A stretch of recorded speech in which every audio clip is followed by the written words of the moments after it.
Et si je te disais que le Saint-Esprit n'est pas une force abstraite, mais une présence vivante capable de transformer ton cœur, tes décisions et même ton avenir? Des millions de chrétiens parlent du Saint-Esprit, mais très peu savent vraiment qui il est et surtout ce qu'il peut faire dans ta vie, dès aujourd'hui. Parce que voici la vérité troublante. Si tu ignores son action, tu passes peut-être à côté de la plus grande aide spirituelle que Dieu t'a donnée. Reste avec moi, car dans les prochaines minutes, tu vas découvrir le rôle réel du Saint-Esprit et comment il peut commencer à agir en toi. Maintenant même, vous sentez ce vide en vous, même entouré de personnes? Cette soif spirituelle qui ne disparaît jamais? Aujourd'hui, je vais vous révéler qui peut combler ce vide d'une manière que vous n'avez jamais imaginée. Mes bien-aimés, permettez-moi de vous parler aujourd'hui d'une vérité qui a le pouvoir de transformer radicalement votre existence. Une vérité qui n'est pas simplement une doctrine froide ou un concept théologique réservé aux érudits, mais une réalité vivante et palpitante qui désire ardemment habiter dans votre cœur. Nous allons explorer ensemble qui est véritablement le Saint-Esprit et quelle œuvre magnifique il peut accomplir dans votre vie quotidienne. Charles Spurgeon, ce grand homme de Dieu que l'on appelait le prince de la prédication, disait avec une conviction profonde que sans le Saint-Esprit, nous ne sommes rien de plus que des cadavres spirituels. Ces paroles peuvent sembler dures, mais elles portent en elles une vérité libératrice. Car si nous reconnaissons notre besoin absolu de cette présence divine, nous ouvrons alors la porte à une transformation que nos propres forces ne pourraient jamais accomplir. Le Saint-Esprit n'est pas une force impersonnelle, mes amis.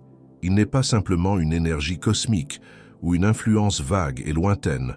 Non, le Saint-Esprit est une personne divine, la troisième personne de la Trinité sainte. Il possède une intelligence, une volonté, des émotions.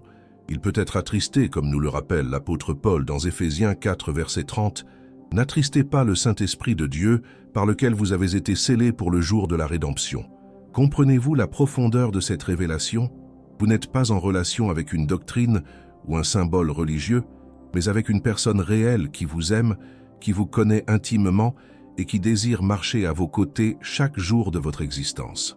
Cette personne divine était présente dès la création du monde, planant au-dessus des eaux dans Genèse 1, verset 2, et elle continue aujourd'hui son œuvre puissante dans le cœur de ceux qui l'accueillent.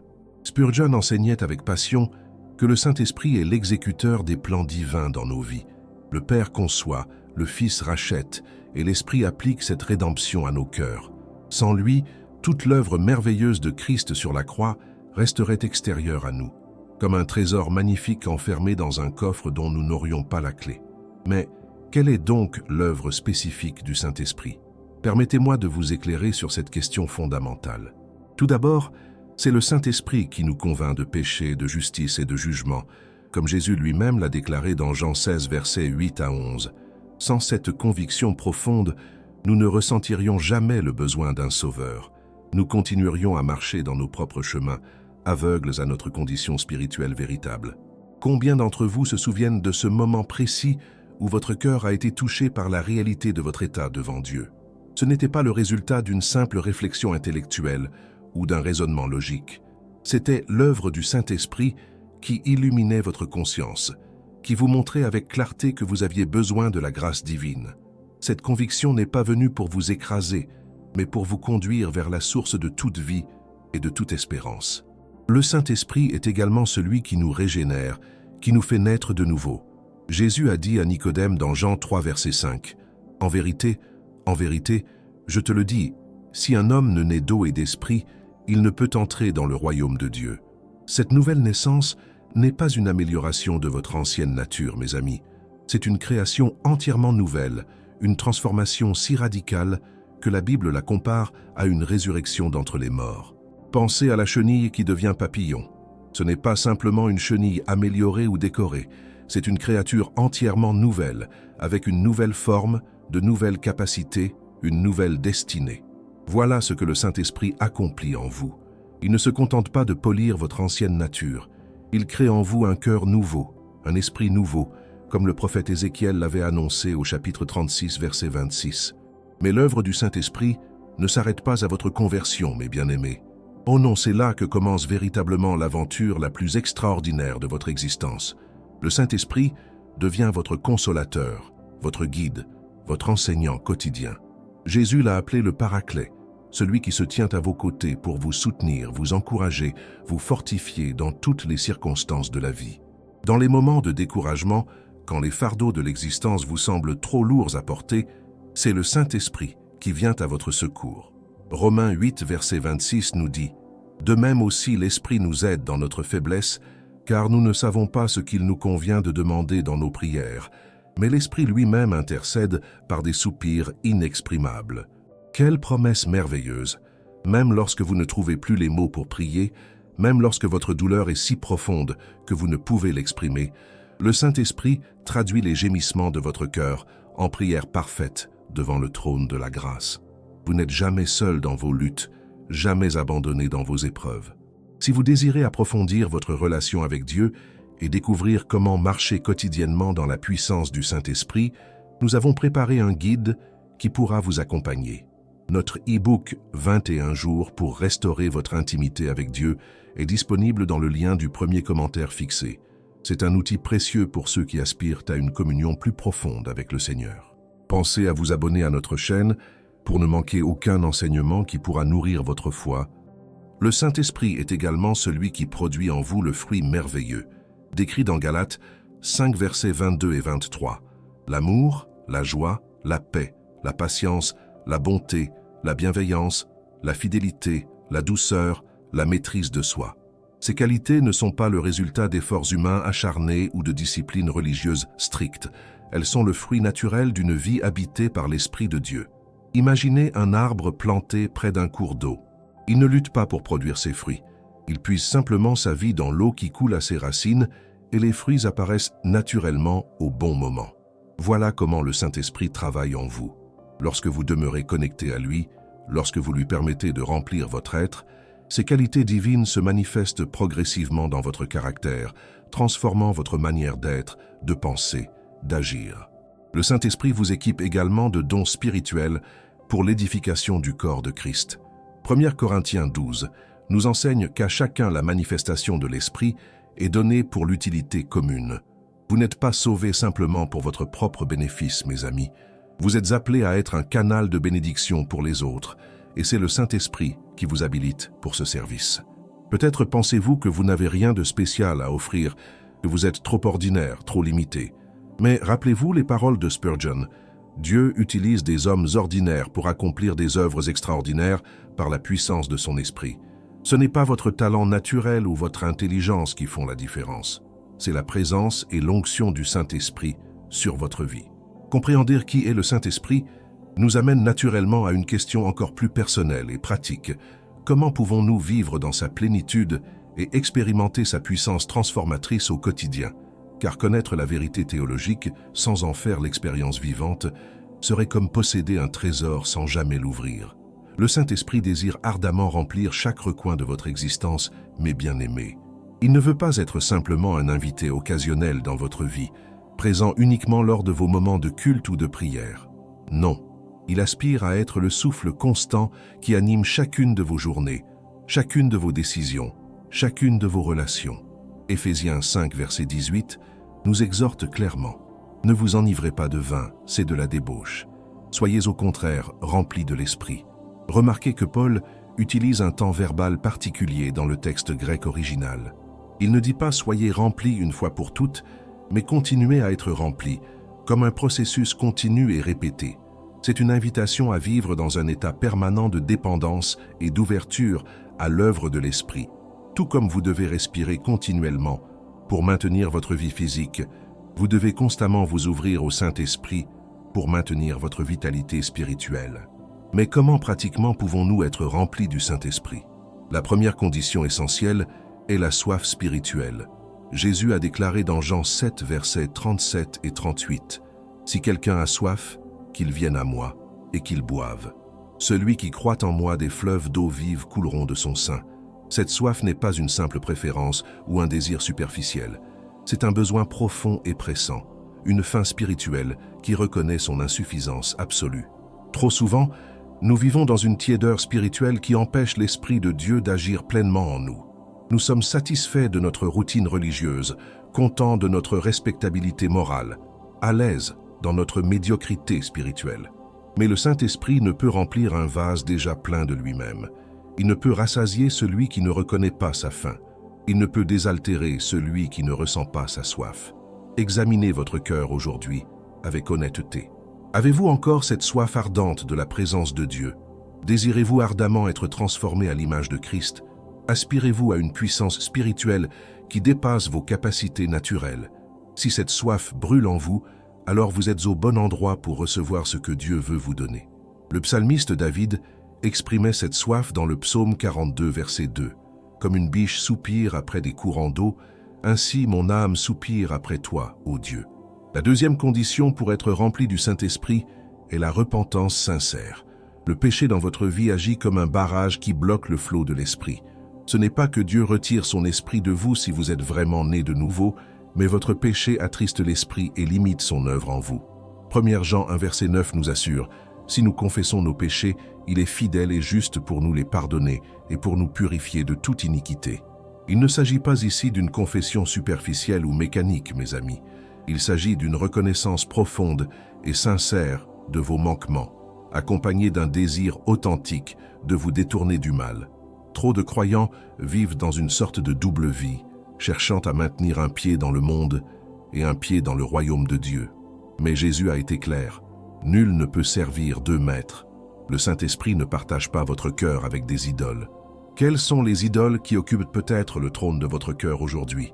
Est-ce l'argent, la réussite professionnelle, les plaisirs de ce monde, l'approbation des autres, ou même des relations humaines que vous avez placées au-dessus de Dieu?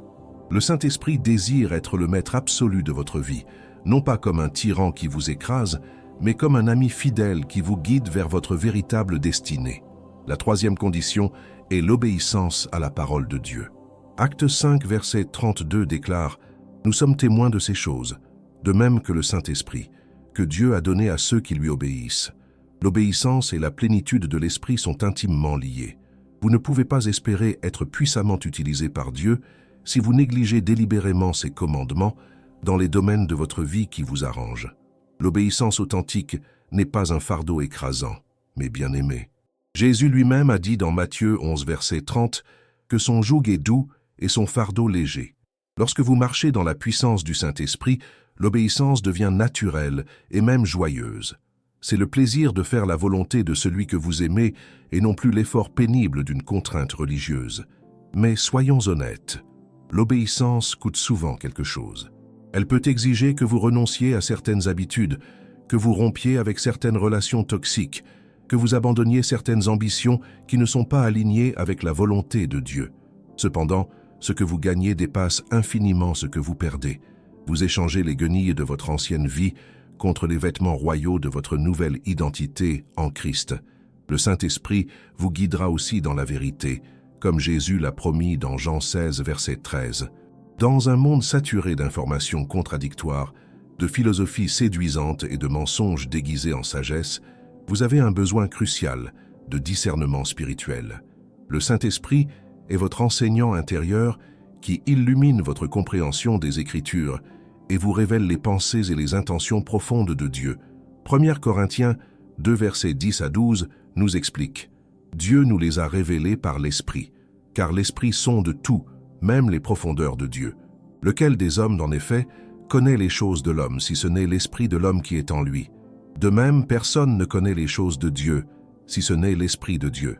Or nous n'avons pas reçu l'Esprit du monde, mais l'Esprit qui vient de Dieu, afin que nous connaissions les choses que Dieu nous a données par sa grâce. » Quelle révélation extraordinaire!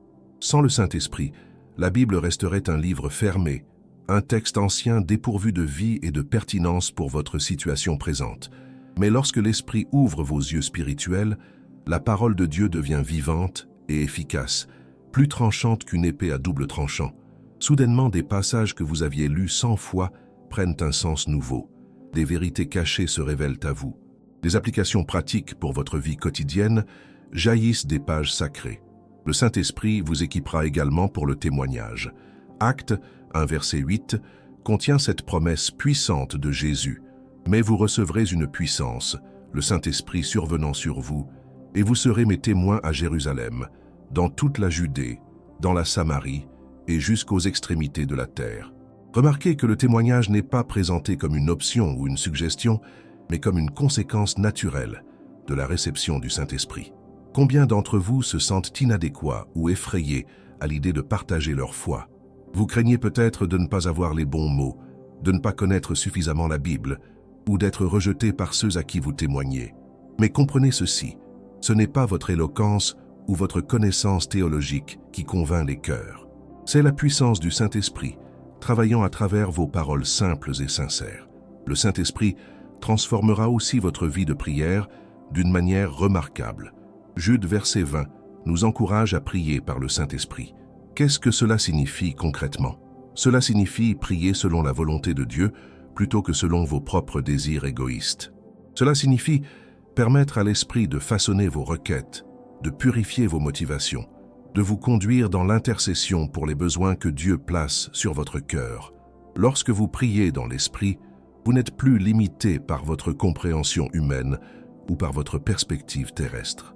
Vous entrez dans une dimension où le Saint-Esprit aligne vos désirs avec le cœur même de Dieu.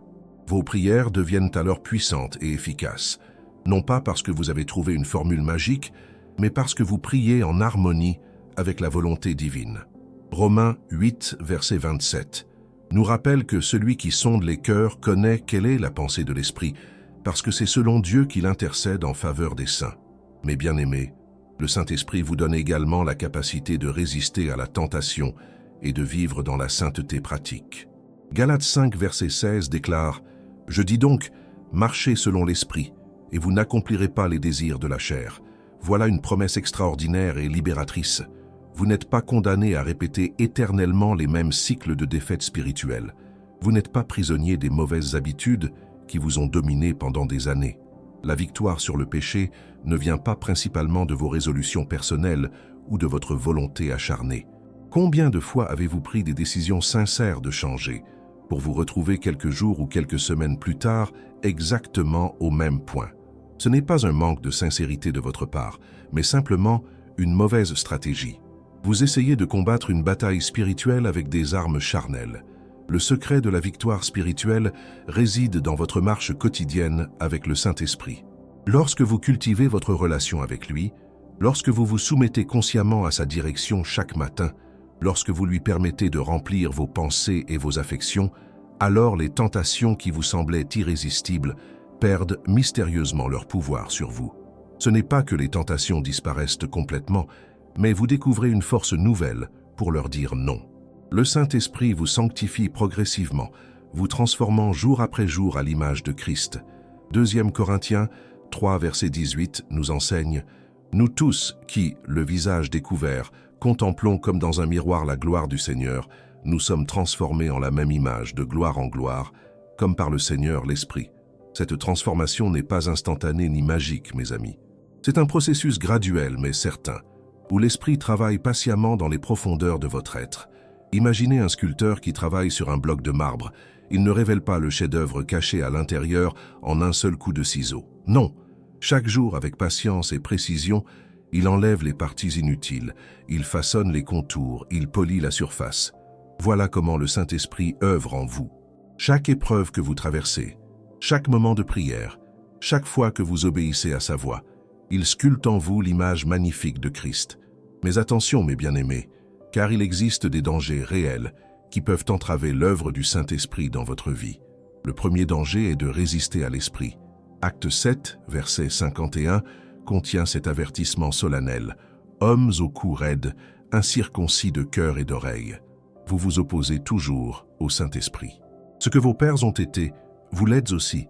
Résister à l'Esprit, c'est refuser délibérément sa direction, ignorer ses convictions, désobéir à ses commandements. Combien de fois le Saint-Esprit vous a-t-il poussé à pardonner à quelqu'un et vous avez choisi de maintenir votre ressentiment? Combien de fois vous a-t-il incité à être généreux et vous avez fermé votre cœur et votre main? Combien de fois vous a-t-il appelé à vous humilier et vous avez préféré défendre votre orgueil? Chaque fois que vous résistez à sa voix, vous endurcissez votre cœur un peu plus et vous diminuez votre sensibilité à sa direction. Le deuxième danger est d'attrister le Saint-Esprit par le péché persistant. Nous avons déjà mentionné ce verset dans Éphésiens 4, verset 30, mais sa gravité mérite d'être soulignée à nouveau. Le Saint-Esprit n'est pas une force impersonnelle que votre comportement ne peut pas affecter. Il est une personne divine qui peut être blessée par votre désobéissance, votre ingratitude, votre négligence spirituelle. Pensez à une relation humaine précieuse. Lorsque vous blessez quelqu'un que vous aimez par vos paroles ou vos actions, la relation ne se brise pas nécessairement, mais elle devient douloureuse et tendue. La communion est affectée. La joie disparaît. Voilà ce qui se produit lorsque vous attristez le Saint-Esprit. Il ne vous abandonne pas si vous êtes vraiment son enfant, mais la communion douce et intime que vous aviez connue est remplacée par un sentiment de distance et de sécheresse spirituelle. Le troisième danger, le plus grave de tous, est d'éteindre l'esprit. 1 Thessaloniciens 5, verset 19, nous commande « N'éteignez pas l'esprit ». Ce commandement suggère que l'esprit peut être comparé à un feu qui brûle en vous, et que certaines attitudes ou actions peuvent étouffer ce feu. L'indifférence spirituelle, le formalisme religieux, le rejet répété de ces impulsions, tout cela contribue à éteindre progressivement le feu de l'esprit dans votre vie. Peut-être certains d'entre vous se reconnaissent dans cette description. Vous vous souvenez d'un temps où votre foi était ardente, où vous ressentiez vivement la présence de Dieu, où la prière était un délice et non une corvée. Mais aujourd'hui, cette flamme s'est transformée en braise mourante. Votre vie spirituelle est devenue morne et sans vie. Ne désespérez pas, mes amis. Le même esprit qui a allumé ce feu en vous peut le rallumer aujourd'hui si vous vous tournez vers lui avec un cœur sincère. Le Saint-Esprit désire aussi vous rendre sensible à sa voix. Jean 10, verset 27, nous donne cette belle promesse de Jésus. « Mes brebis entendent ma voix, je les connais et elles me suivent. » Comment le Saint-Esprit parle-t-il? Il parle principalement à travers les Écritures. Lorsque vous lisez la Bible et qu'un verset particulier semble vous sauter aux yeux, vous parlez directement dans votre situation, c'est souvent le Saint-Esprit qui illumine ce passage pour vous. Il parle aussi à travers une conviction intérieure profonde. Ce n'est pas la voix audible que vous entendez avec vos oreilles physiques, mais une certitude spirituelle qui naît dans votre cœur. Vous savez simplement ce que vous devez faire, non pas parce que quelqu'un vous l'a dit, mais parce que l'Esprit l'a gravé dans votre conscience. Cette voix ne contredira jamais les Écritures, car l'Esprit qui a inspiré la Bible est le même qui vous parle aujourd'hui. Il parle également à travers les circonstances providentielles, les conseils de frères et sœurs spirituels mûrs, et même, parfois, à travers des portes qui se ferment ou qui s'ouvrent dans votre vie. La clé est de développer une sensibilité spirituelle, une habitude de communion constante qui vous permet de reconnaître sa voix au milieu du bruit et de la confusion du monde. Le Saint-Esprit vous donnera aussi le courage dont vous avez besoin pour affronter les défis de la vie. 2 Timothée 1, verset 7 nous assure « Car ce n'est pas un esprit de timidité que Dieu nous a donné, mais un esprit de force, d'amour et de sagesse. » Combien d'opportunités de servir Dieu ou de témoigner de votre foi avez-vous manqué par peur? La peur du rejet, la peur de l'échec, la peur de l'inconnu, toutes ces craintes paralysantes peuvent être surmontées par la puissance du Saint-Esprit. Regardez la transformation des disciples après la Pentecôte.